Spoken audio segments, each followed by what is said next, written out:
Olá, pessoal. Boa tarde a todos. Obrigada pela presença de vocês em mais um call mensal. Queria dar dois avisos, dois comunicados, né? O primeiro é que a gente finalizou a oferta do nosso primeiro fundo fechado, junto à XP.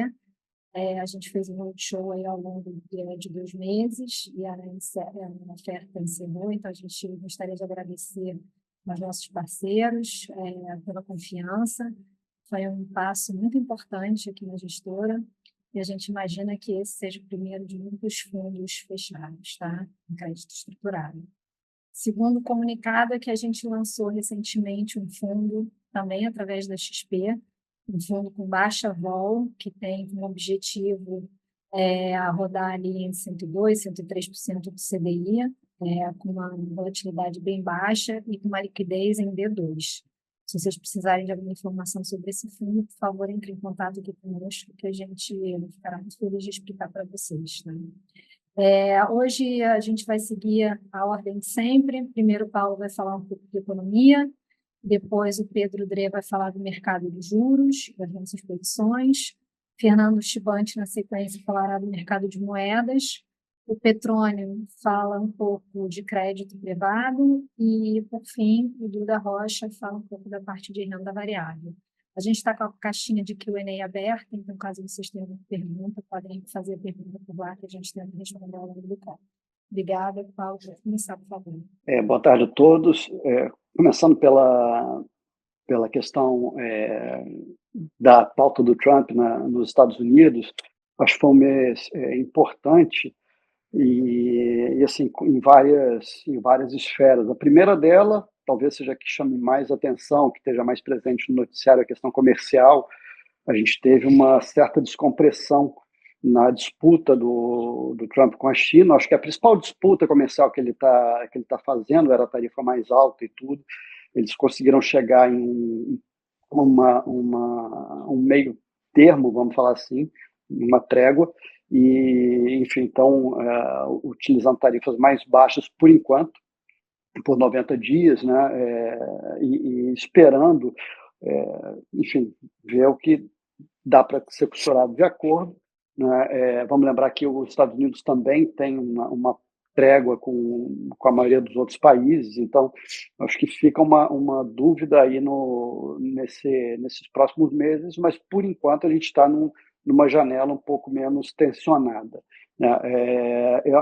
Tem uma consequência prática disso, é que o Trump tem sido visto como uma pessoa que recua com uma relativa facilidade, com uma relativa agilidade nessas pautas. Então, isso talvez esteja também gerando uma postura até um pouco mais agressiva dos outros países, e aí, eventualmente, a gente pode ter um tensionamento novamente do Trump em algum momento, é uma coisa para se observar. Né?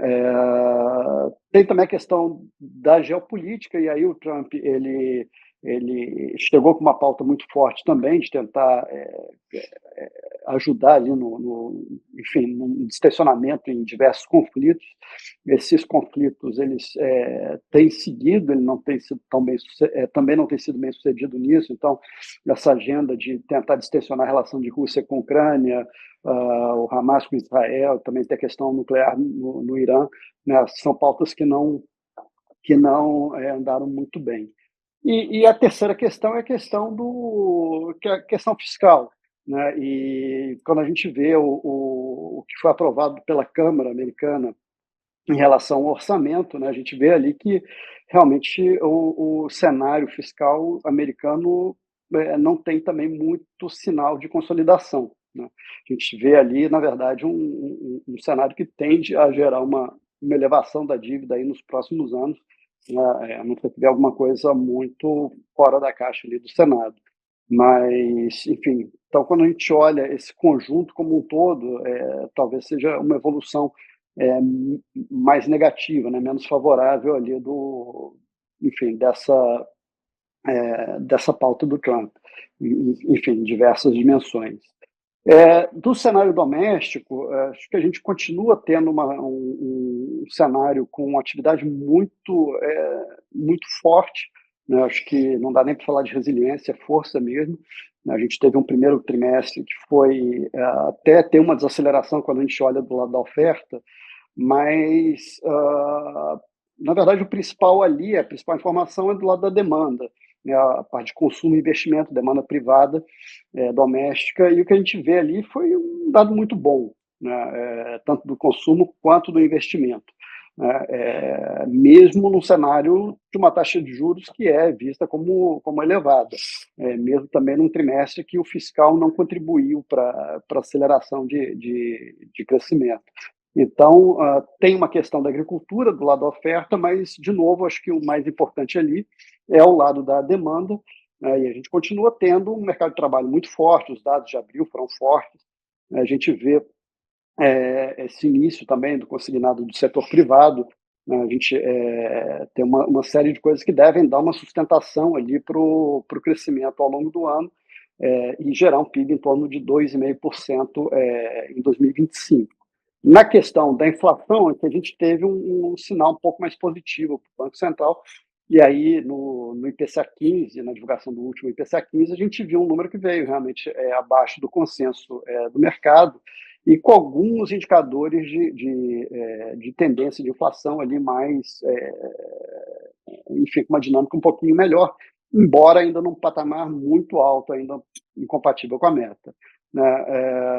Mas quando a gente pega esses dados, esse dado corrente da inflação, e eu junto isso com o sinal que diversos diretores do Banco Central têm dado em eventos nos quais eles têm participado, eu acho que o cenário de interrupção do aperto monetário vai ficando, vai se aproximando mesmo. Acho que o cenário base seria não ter mais nenhuma elevação da taxa Selic. Ainda cabe ali um aumento residual, mas eu acho que a estratégia que o BC delineia, embora não fale isso com todas as letras, é de um alongamento de prazo, de um alongamento do prazo de convergência da inflação para a meta, né? Então, acho que aí na segunda quinzena do mês a gente vai ter essa reunião do Copom, e aí a gente vai ter toda os instrumentos de comunicação ali, de relatório de inflação, ata, para dar um pouco mais de cor, mas eu acho que a pausa ali fica muito provável. Para fechar, eu só comento também da parte fiscal, e a gente teve um ruído muito grande ali com uma medida que o Ministério da Fazenda adotou, que foi a elevação do IOF. Enfim, diversas operações financeiras tiveram uma tributação mais elevada, né? E eu acho que a importância disso é justamente o tipo de instrumento que foi usado.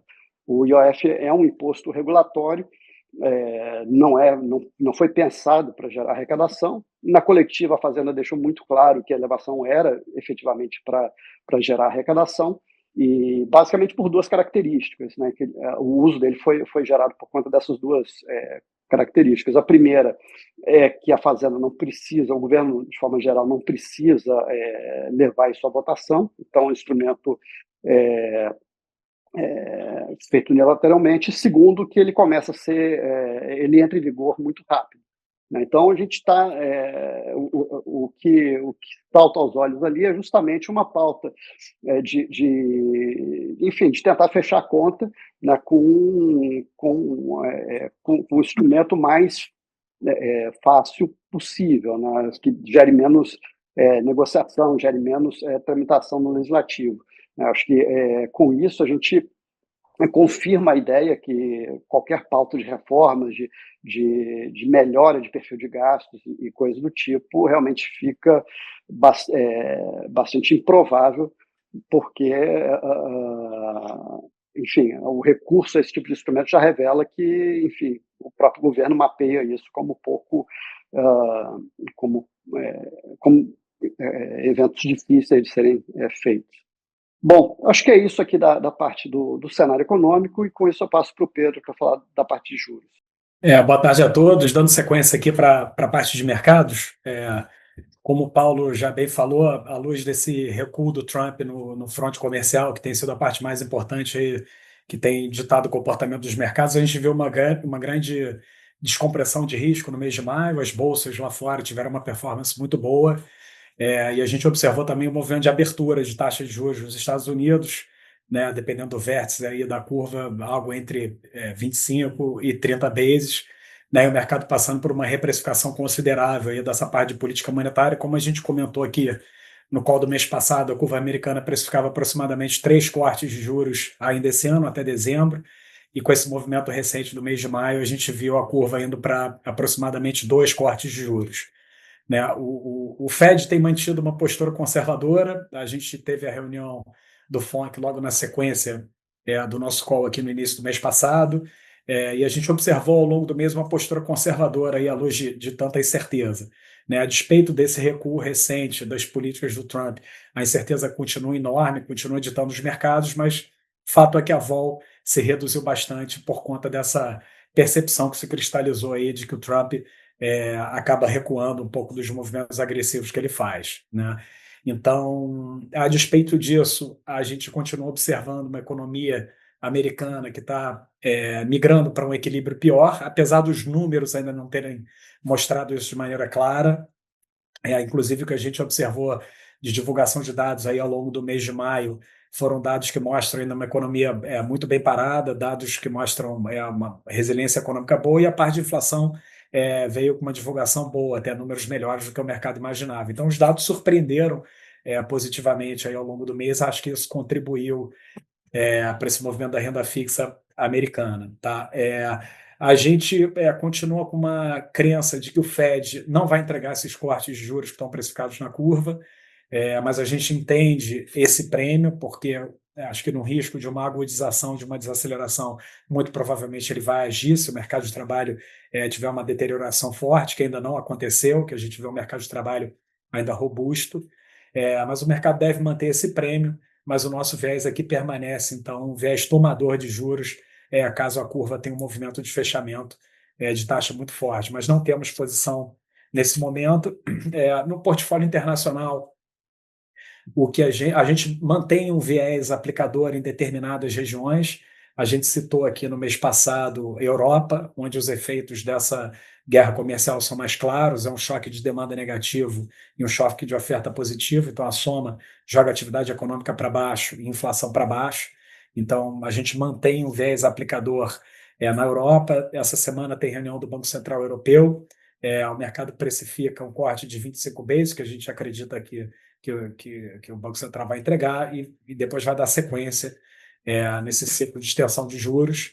Hoje o mercado precifica uma taxa terminal próxima da neutra, que é 1,75, o neutro é entre 1,5% e 2%. A gente vê uma assimetria desse juro e além. Hoje a gente não tem posição relevante, mas a gente mantém esse viés aplicador na Europa por conta de uma maior clareza do impacto dessa guerra comercial. Ainda na parte internacional, o risco que a gente elevou nesses últimos 30 dias foi a posição aplicada aqui em América Latina. As coisas estão caminhando numa direção favorável. A gente continua com viés baixista para os juros nessa região, principalmente no México, onde as coisas continuam caminhando numa direção positiva para essas posições, seja atividade econômica fraca, inflação com uma divulgação positiva, voltou para as médias históricas aí do país. A gente vê uma política fiscal que não atrapalha o Banco Central, a moeda está com comportamento favorável, então a gente aumentou o risco nessas posições aplicadas.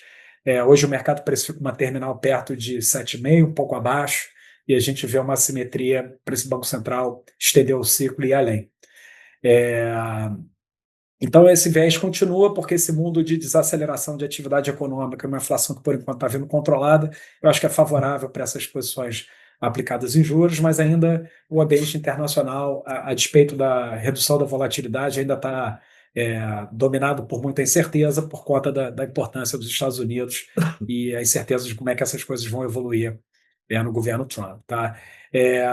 A visão que a gente tem aqui continua uma visão parecida de um mês atrás, ou seja, o que a gente está vendo é um reequilíbrio de portfólio global, né? Como vem sendo dito aí há muito tempo, os Estados Unidos foi um atrator de capitais muito grande, e tudo que está acontecendo lá tem trazido muita insegurança para os investidores. Então, mesmo com uma performance boa dos ativos americanos no mês passado, a gente parece que continua vendo um reequilíbrio, né, onde você reduz a sua alocação nos Estados Unidos e aumenta nas outras regiões onde você estava under. Acho que esse movimento continua. A gente vê muitas casas, muitos formadores de opinião com uma visão parecida. E indo para o Brasil tem se beneficiado, né? O Brasil é bem visto pelos estrangeiros, o Brasil tem tido uma performance positiva, apesar de não ter mexido muito no mês passado, tem sido uma região de preferência assim, do investidor estrangeiro. A gente, de certa forma, não antecipou esse movimento. A gente, como tem falado aqui há muito tempo, tem essa visão dos fundamentos aí que são extremamente desafiadores, mas a gente, ao mesmo tempo, acredita que esse cenário pode se estender além. A gente não está vendo um gatilho para reverter esse movimento que está acontecendo. Dificilmente a incerteza vai se reduzir completamente nos Estados Unidos. Então, a gente pode observar um pouco uma continuidade dessa realocação de fluxos. Então, o que a gente fez para tentar capturar um pouco esse movimento foi comprar um pouco de juro real no Brasil, aplicar, né, juro real longo, que eu acho que é um ativo que ainda tem um preço atrativo, andou um pouco, saiu dos piores momentos. Essa curva longa de juros real está perto de 7,10. Eu acho que se a gente observar uma continuidade desse fluxo para o Brasil, provavelmente vai andar. Eu acho que é um ativo que ficou defasado em relação ao resto.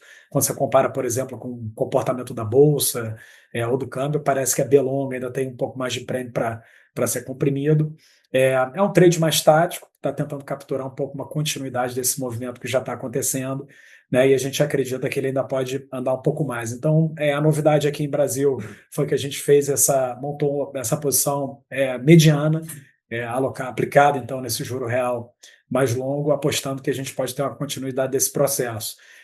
Não é uma posição que a gente tem muito apego, vamos dizer assim, porque eu não acho que tem um amparo grande pelos fundamentos, mas realmente a conjuntura atual tem favorecido, né? E é um pouco do que a gente falou aqui no mês passado. É um Banco Central que está no final de ciclo de aperto monetário, o câmbio está bem comportado, o ambiente internacional está propenso para posições aplicadas em juros. Tudo isso é música para os ouvidos do mercado. Então, a gente acredita que isso pode ter continuidade, mas tem contrapontos. O juro nominal, a curva de juros nominal já embute um ciclo de flexibilização considerável, dado o momento que a gente está vivendo. O Banco Central ainda oficialmente não encerrou o ciclo. Eu concordo com o Paulo, acho que muito provavelmente ele não vai subir esses últimos 25 vezes no Copom de junho, mas deveria ter muita preocupação pairando, porque a atividade continua surpreendendo para cima. O hiato está mais positivo do que o Banco Central imaginava, as projeções estão desancoradas, então ele continua sendo surpreendido. Só que, prospectivamente, pelas nossas contas aqui, o que a gente tem para os próximos 2 ou 3 meses são divulgações de inflação que vão vir em linha com o que foi esse IPCA 15 de maio, que o Paulo já comentou, que foi um número ainda alto, porém melhor.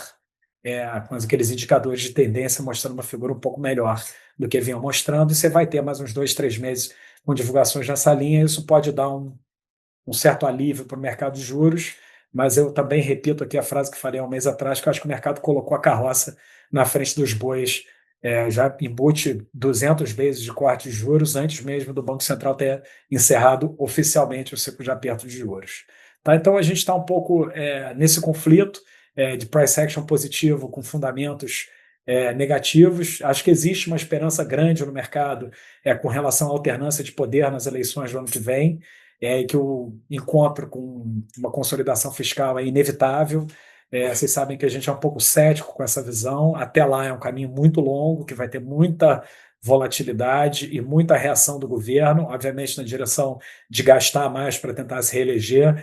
Então, eu acho que é um equilíbrio instável, dada a nossa posição de fragilidade, dívida elevada, déficit alto, e um ambiente internacional que tem se mostrado menos leniente a uma frouxidão fiscal por muito tempo, né? A gente tem visto o comportamento da renda fixa americana muito sensível às notícias fiscais, 10 anos perto de 4,5 nos Estados Unidos, 30 anos querendo romper os 5, Então, é um ambiente, como a gente tem dito aqui há vários meses, que mostra uma boa sensibilidade a temas fiscais. Então, e essa é a nossa fragilidade maior, então a gente nunca sabe quando é que isso vai fazer preço, por isso que, apesar da gente estar com essa posição mais a favor, vamos dizer assim, ela está acompanhada de bastante cautela e, de novo, uma posição que a gente não tem muito apego, e se achar que os gatilhos aqui mudaram, muito provavelmente vai zerar rápido. Então, acho que essas são as principais mudanças, ainda o tom de cautela, mas a gente tentando capturar um pouco dessa conjuntura atual que tem beneficiado outras regiões fora dos Estados Unidos, e, de novo, o Brasil tem sido visto como uma alternativa positiva assim, por parte dos investidores estrangeiros. Então, eu encerro por aqui a parte de juros, vamos dar sequência com moedas aí com Chimantes. Obrigado, Pedro. Boa tarde a todos. Achei que na parte de moeda, a gente acabou que teve um mês de maio marcado por poucas oscilações aí do dólar frente às moedas desenvolvidas. No caso do Ien, você teve até uma volta, uma marginal, uma desvalorização, uma depreciação marginal. O euro acabou que seguiu se valorizando também, mas também de maneira marginal em relação ao mês passado. Então, acho que ainda segue um ambiente ainda que parece uma tendência de dólar mais fraco, mas a gente teve um pouco menos de ímpeto aí ao longo desse último mês. A parte de emergente, a gente acabou que teve mais uma vez, né, a gente até chegou a comentar aqui no call anterior, o destaque ficou com a região asiática. A gente já tinha apontado ali o dólar de Taiwan, teve uma apreciação super importante aí, que foi uma apreciação recorde aí ao longo do mês. Isso acabou sendo acompanhado por outras moedas também da região, como o won coreano, a moeda da Indonésia, a rúpia, o baht da Tailândia, a moeda da China também. Enfim, foi uma região que foi claramente um destaque de apreciação mais forte aí em relação ao dólar. Acho que vale destacar, a gente tinha, né, apontado no mês passado, um possível risco aí, um impacto negativo nas bolsas locais por conta do movimento expressivo pela intensidade da apreciação, né, que poderia ter um impacto grande em cima das empresas exportadoras, e até por conta daqueles rumores de perdas mais relevantes, né, por conta das seguradoras de Taiwan, que estavam muito compradas em dólar, sem hedge. Isso acabou não se concretizando, então foi um mês tranquilo também em termos de risco, né, apesar desse movimento forte aí de apreciação.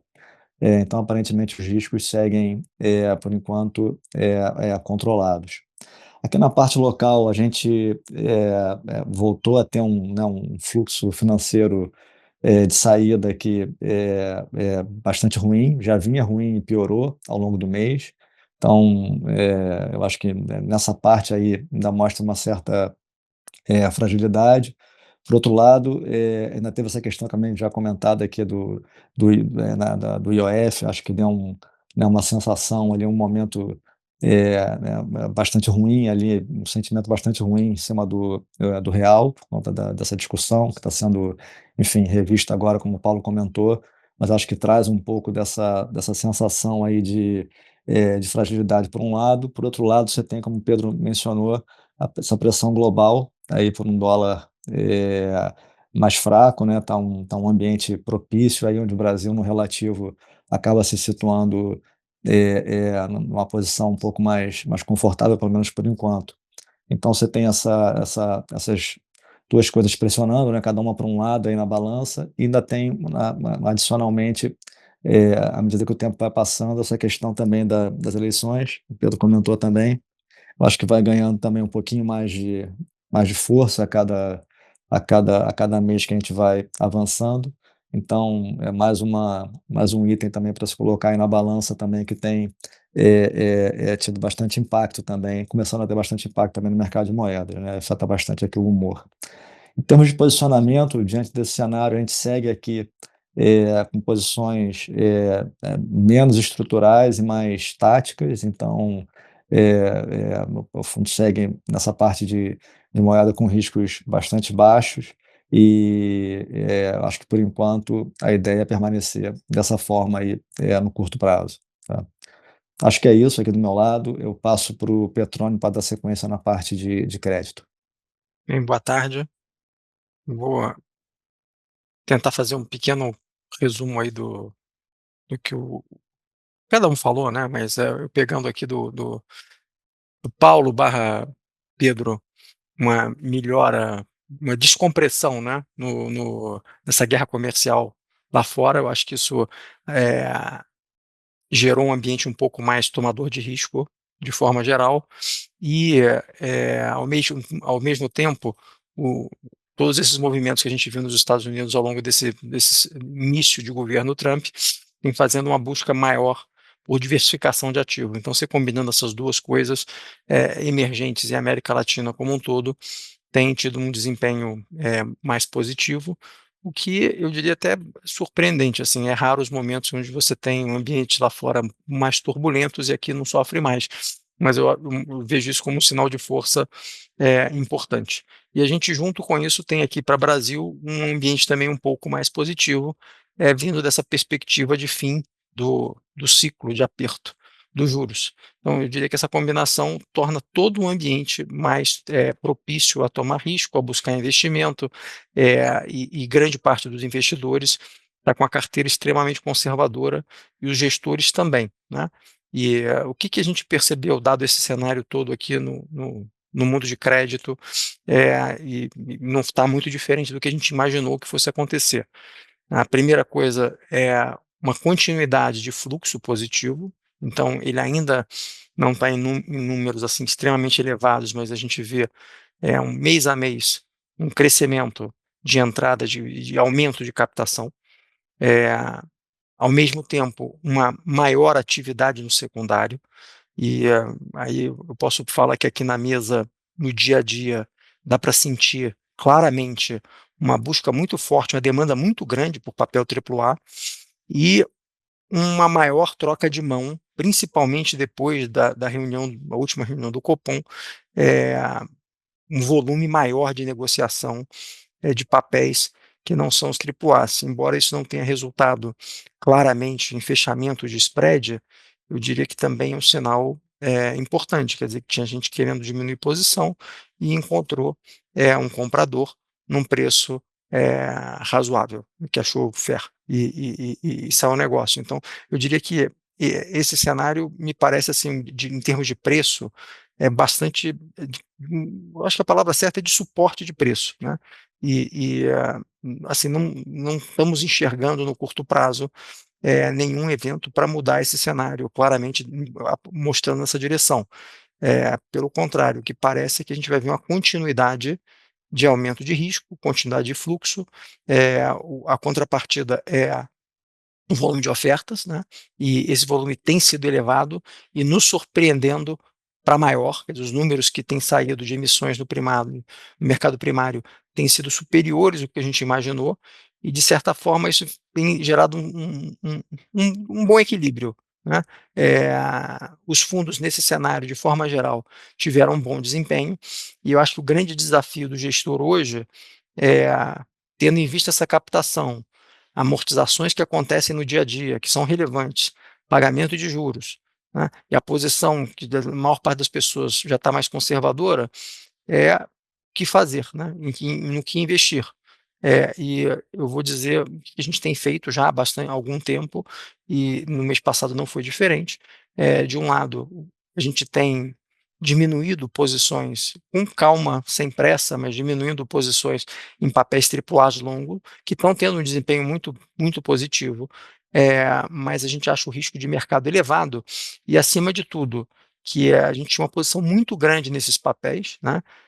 Por conta de um cenário que nos parecia completamente uma oportunidade, que se mostrou que eram papéis AAA com spread elevado, né? Então, nesse contexto, eu acho que não é para ter isso, eu acho que o spread AAA tem que estar baixo mesmo, e o mercado está convergindo para isso. É, Há uma demanda muito grande, mas eu diria que grande parte desse momento já foi, né?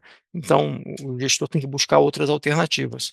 E o desafio é o que buscar né, num cenário onde a gente vê essa melhora, essa maior propensão a risco, mas, por outro lado, ainda uma série de dificuldades, de incertezas, um ambiente nebuloso, tanto do lado externo quanto do lado local, né? Então, isso coloca todo mundo com a postura um pouco mais conservadora.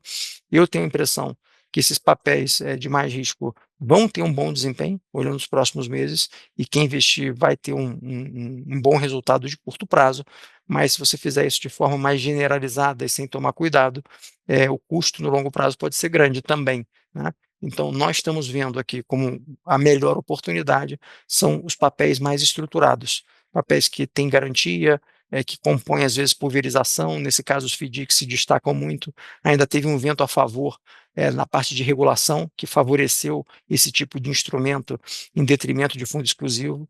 Então, a gente está olhando muito para isso, tanto para os nossos fundos, e estava achando essa oportunidade tão boa nos nossos fundos mais líquidos, que a gente teve, já construímos aí com calma, né, há bastante tempo a gente vinha tentando colocar de pé um fundo mais de longo prazo que pudesse tirar proveito de fato dessa oportunidade em sua plenitude, e esse fundo está nascendo agora. A gente finalizou o processo de captação na última sexta-feira, então a gente realmente acha que esta é uma boa oportunidade, seja ela como parte da alocação dentro de um fundo maior, seja como ela mais assim puro sangue, um instrumento de prazo mais longo, né, que esses ativos têm menor liquidez, mas essa é uma oportunidade que a gente está visto no mercado de crédito no Brasil no momento, e estamos felizes aí com a confiança dos investidores na Alcan, feliz com o desempenho dos fundos aí no último mês, e trabalhando muito para entregar um bom resultado olhando para frente.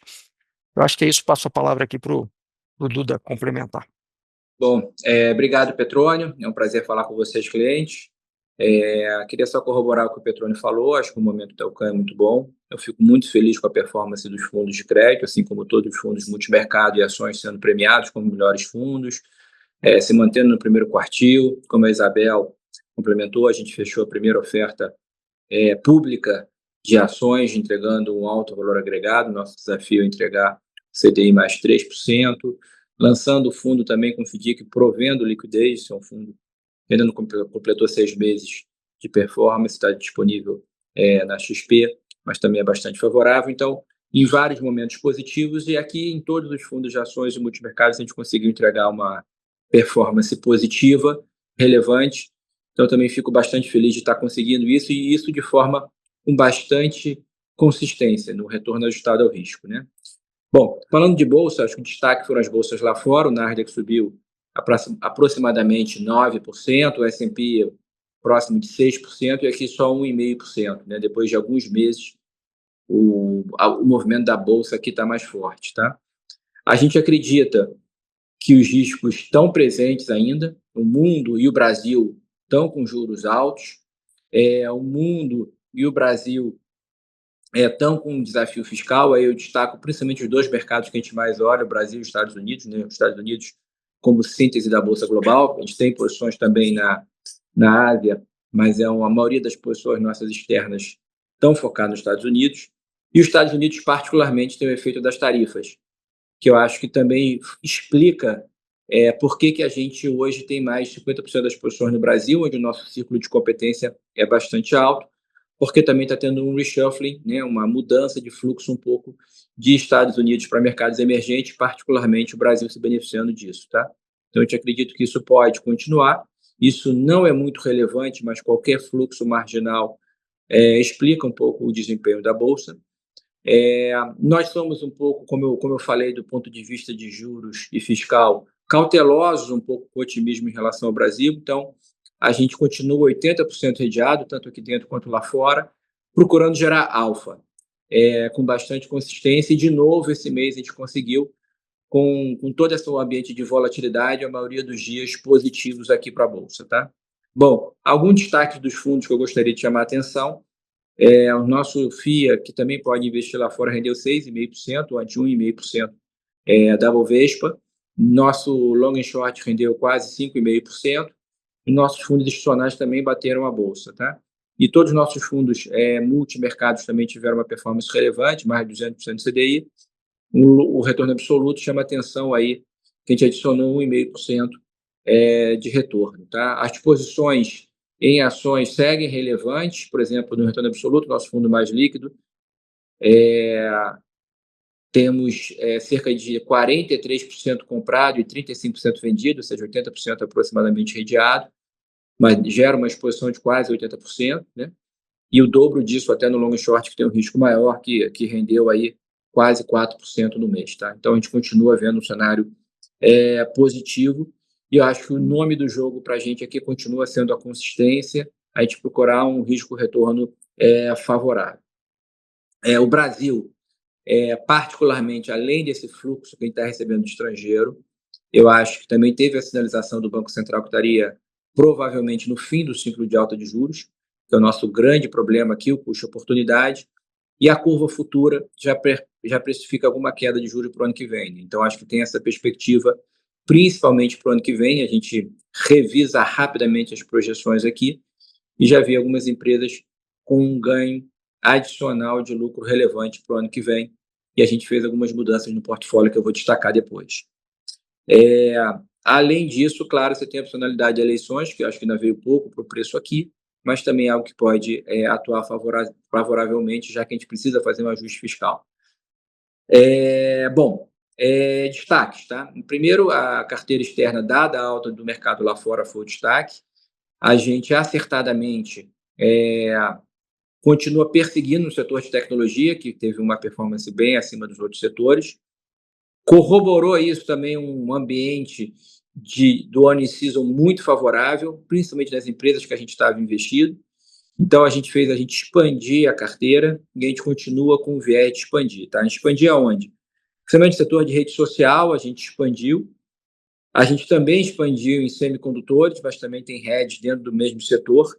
E continuamos perseguindo alguns temas que a gente gosta bastante, como mobilidade urbana, e-commerce, plataforma de entretenimento, software, e também fazendo simples e essencial, né, como o Ocan quer dizer, com hedge preponderantemente em índices, por exemplo, o S&P e índices de empresas de menor liquidez. Continua um desafio de inflação, continua um desafio de juros altos, né? Nesse mês também o 30 anos nos Estados Unidos foi para próximo de 5%, que é sempre preocupante, também com custo-oportunidade para os padrões americanos altos. Então, de novo, a gente prefere estar com a consistência e estar gerando alfa nessas empresas que eu acho que são muito mais resilientes no seu lucro e confirmando aí com investimentos um retorno sobre capital investido bastante alto. Bom, Brasil. Brasil também teve um earnings season favorável. A gente aumentou alguns setores, um exemplo disso foi o setor financeiro, que teve uma performance muito boa. A gente aumentou as posições compradas, mas também conseguimos encontrar hedge dentro do próprio setor. Então, a exposição líquida se manteve igual, praticamente, mas estamos animados e com viés até de aumentar. O setor elétrico também, a gente no setor elétrico fez diferente, a gente manteve as posições compradas e reduziu um pouco o hedge dentro do próprio setor, aumentando o hedge de outros setores. Então, a exposição líquida, nós também temos o viés, dado que a gente tem conseguido fazer um stock pick favorável de expandir as posições. E ambos os setores foram destaques positivos de performance no mês. Se eu fosse falar algum destaque negativo, que não teve muito efeito na carteira, foi principalmente alguns hedges dentro do setor de consumo, que também foi destaque no earnings season, que andaram bastante, mas a gente em consumo está, vamos dizer assim, neutro, bem protegido.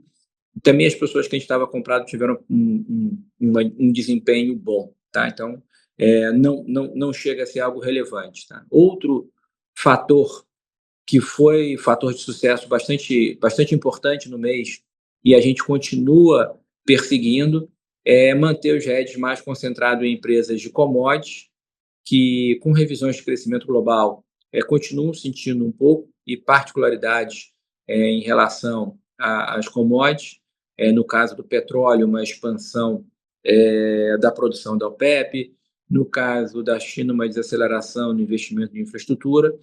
Então, no caso de papel e celulose, aí um pouco os preços estavam um pouco mais altos em entrada de capacidade. Então, tem várias particularidades, mas mesmo em mineração, óleo, siderurgia e papel e celulose, a gente tem mantido alguns hedges, a gente tem feito uma gestão ativa também que é favorável, mas eu acho que também funcionou bastante bem a gente investir em alguns plays domésticos, mas com um retorno ajustado ao risco bastante forte.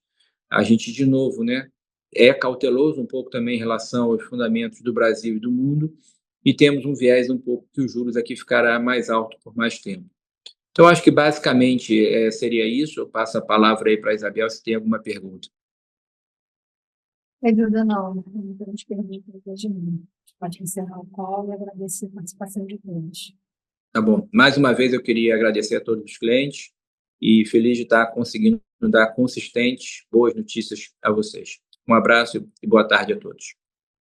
Obrigada, pessoal. Boa tarde. Boa tarde. Boa tarde.